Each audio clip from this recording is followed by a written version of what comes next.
Would you like to send your children to private school, but on the taxpayer's dime? I'm Sarah, and welcome back to Beyond the Bill Number.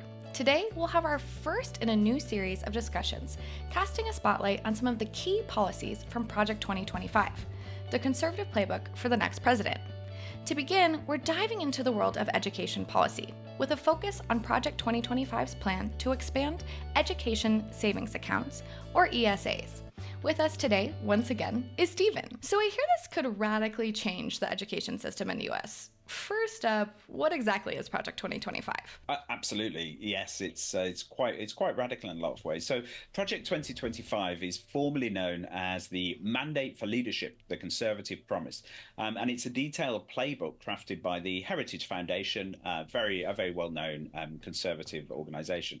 It's a very hefty 800-page document which outlines a comprehensive plan for the first 180 days of a potential second Trump administration. It's essentially a conservative wish list for reshaping government policy across all areas and government departments. They realized basically that during the last Trump presidency, Trump got off to quite a slow start and didn't do very much at the beginning.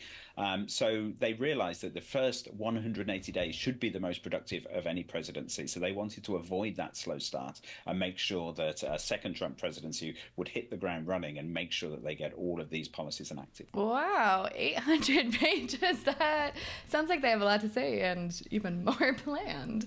What are the key focuses of Project 2025? Well, according to Kevin Roberts, who's the president of the Heritage Foundation, the next Conservative president should focus on four main areas: restoring the family as the centerpiece of American life, dismantling the administrative state, defending national sovereignty, and securing individual freedoms. But today, we're particularly zeroing in on their plan for education, and one part of that, which is the expansion of education saving accounts, or ESAs. I feel like ESAs have been a really hot topic lately. I have been hearing about them a lot, and I do not have children, and I'm not really engaged with anybody going to school or anything like that. My friends who have kids, they're like under 3 years old.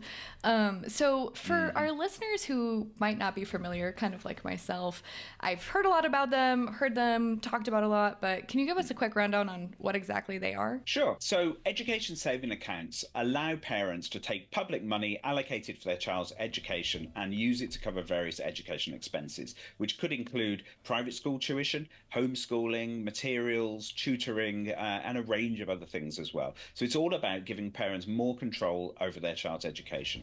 Now, it's important to distinguish them from voucher schemes, which just allow state funds to be used to pay for private school education for certain kids, usually kids from lower income backgrounds, actually, to give them those opportunities that richer kids have in private schools. The voucher schemes have historically run into constitutional problems because private schools are very often religious in nature, and states tend to prohibit the use of public funds for religious education. That sounds like it could be empowering for parents, but like everything these days, I feel like there's some opinions on both sides. What's kind of the history behind these ESA accounts? Yes, absolutely. They can be extremely controversial, and where they've been introduced, there have been long-running battles, both legal and just generally conceptual, about whether they should be allowed or not. But the concept isn't new. So one of the earliest and most notable voucher programs started in Milwaukee in 1989, way back then, aimed at helping low-income families. And that's still running. It's been quite successful. But the real push for ESAs began in Arizona in 2011. So they'd already tried to introduce voucher schemes, which had been blocked, but they sidestepped the legal issues by giving funds directly to parents rather than schools, which allowed them to avoid those restrictions on using public money for religious education. Interesting. I feel like we're going to be talking a lot about Arizona legislation when we're tracing back some of these initiatives in 2025. The piece I just read about the Parental Bill of Rights also traces back to Arizona, but more on that when we cover it next time. Have other states followed suit to Arizona? Is this all kind of driven between voucher programs not being allowed to use for religious reasons? What are states doing when it comes to this? Yeah, so by setting up ESAs rather than a voucher program and sort of circumventing the legal issues, Arizona really were a trailblazer for other states as well. And there are many, many states now that have these ESA programs of one form or another. So states like Florida and Nevada, which have created their own versions. Florida, for example, has what's called the Gardiner Scholarship Program for students with disabilities. I should Okay. say ESA programs are often begin for students with disabilities that often need very specific type of education that they tend not to be able to get at their local sort of state funded public school. They need special tuition, and parents that can't afford that, these ESA programs can often help with that. So it's obviously a good thing. Nevada has introduced the universal ESA program, which has faced some legal hurdles. What kind of legal hurdles? Well, in Nevada's case, it was to do with the funding mechanism they chose. So there's a very fine line between what's a voucher and what's an ESA. And when the Supreme Court's weighed in, as they did in Nevada, they'll often say, "Oh, you can sort of do this, but you're not quite allowed to do that. So you're going to need to make some changes," which is what they're sort of doing at the moment, really. But the Nevada Supreme Court did rule, though, that the concept in general was constitutional. But the ESA programs have proven to be highly controversial, sort of more broadly than that. So in Arizona, for example, I mean, again, let's sort of look at Arizona because it is one of the longest running schemes. CNN did an investigation a while back where they looked into how the program actually works and where the money's going and so on. So another issue with some of these that people often criticize is that they're not very transparent in terms of how the money is spent. So large chunks of public money are assigned to an ESA program, and then there's very little information about where it goes. So CNN did some digging, and they found out that their programs in just 1 year ballooned from $64.5 million to $332 million, partly because a lot of the kids who were benefiting were already in private education, and so this therefore constituted an additional burden on the system because all of a sudden the public system was funding all of these sort of state educated, privately educated kids. Yeah. What they also found is that wealthier communities took a disproportionate share of the funds. And all of these together have raised sort of real concerns about the equity and the budget strains. So why is it that a quite large chunks of the public education bill is going to sort of wealthier parents who actually before this were just funding their kids to go to private schools themselves? That's really interesting. I feel like we've been seeing that a lot lately with these programs that have been introduced to really try to lift people up and support people when they need it, like the PPP loans, and how people figured out how to take advantage of those. And as you said, these have a good origin in trying to help people with disabilities get access to better education for themselves. But here we are with people gaming what they can, so that's unfortunate. It's true, and also one of the prime accusations that's leveled at these schemes is that it's just effectively a way to allow conservative parents to send their kids to sort of highly conservative Christian schools, which cost a lot of money, but actually funding them through taxpayers' money. And what the CNN research did find was that about half of the ASA money went to religious schools, and these tended to be highly conservative Christian schools.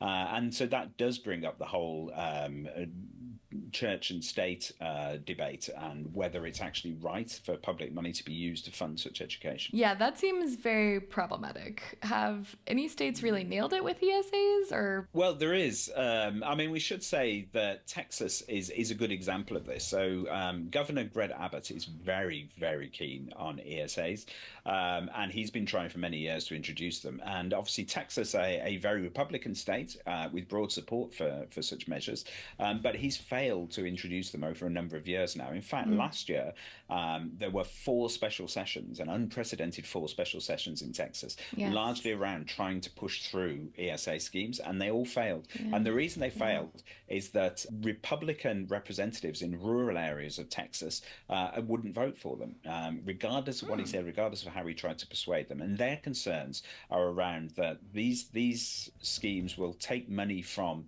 public schools And in rural Texas, areas of rural Texas, the public schools are very, very important. They're like community hubs and so on. And so these Absolutely. representatives aren't willing to risk in their districts having money pulled out of these sort of very important sort of social hubs. And so they're not convinced. He tried very, very hard in the various bills to put extra money into public school and to reassure them that this wouldn't detract from the public school system, but they weren't convinced. Yeah, I feel like that really speaks to what I see as the issue here of when you're taking money out of the public system, how are people that are reliant on that system going to make up for that? And that seems, very unfair to say the least. And also, those people who it's getting taken away from, I'm assuming, will have a lower quality of education.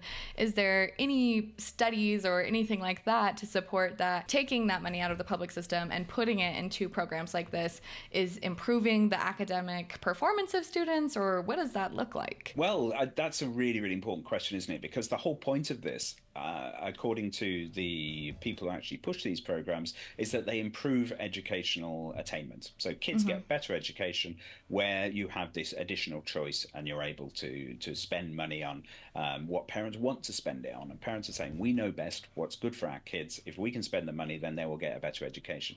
But the research around this has actually been very lackluster. So some studies have shown very modest academic gains for students using ESAs. So there was a study in Florida, for example, that showed it slightly increased college enrollments. But there was other research, like the research from Stanford, that found no significant improvement in test scores overall. And places like Indiana and Louisiana, students have actually struggled academically. So they've been worse off before catching up. So you could maybe say it's a bit of a gamble. And with Project 2025 aiming to expand ESAs, are there any particular areas that they're targeting? Yes, so they've looked at all the ways that education is funded and controlled via the Department of Education. And they've targeted, in particular, transforming education for students in active duty military families, where the government has direct control over that. Those in DC, again, where the government controls it, and students on tribal lands. And so they said the government should aim to turn these into model systems by giving every student the opportunity of using one of these ESAs. They also want to change major federal education laws like the Individuals with Disabilities Education Act to allow for ESAs, along with a variety of other mechanisms. So basically just making it much easier for states to implement these programs, and in fact making it unlikely that they wouldn't do that because the system is set up in a way that should facilitate these ESAs. That sounds ambitious. But given the mixed results and legal challenges, is such a massive expansion really justified? Well, again, that's the key question, isn't it? Advocates do argue that more choice will drive up education quality and efficiency, even if the evidence isn't quite there yet. But the critics, of course, say that it just exacerbates inequalities, it diverts funds from already underfunded public school systems.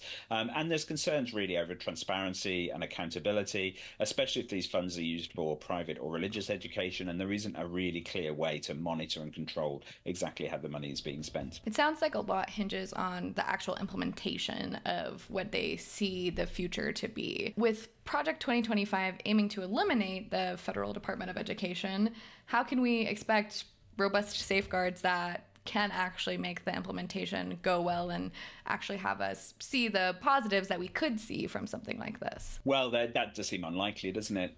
Eliminating the Department of Education, it has to mean that there is less oversight and fewer safeguards. And without strong regulations and transparency, which has definitely been lacking in the programs that exist out there already, there is a risk that ESAs just widen the gap between advantaged and disadvantaged students. So, Stephen, in your opinion, is Project 2025 right to be pushing for this expansion? Well, in theory, giving parents more control over their child's education is a good thing. I mean, all the studies around the world show that where parents take an active interest in their child's education, the kids do better. But given the current challenges and the very mixed results from these schemes so far, a nationwide expansion of ESAs without thorough research and robust safeguards could be really problematic. I mean, effectively, it's a complicated issue that needs more scrutiny and balanced policy making. Absolutely. It seems like there's a lot more to discuss here. Thanks for breaking it down. Thanks to our listeners for tuning in, and make sure to subscribe to stay updated. We'll be doing more coverage of other Project 2025 initiatives. Until next time. Thanks, Sarah. See you next time, everybody.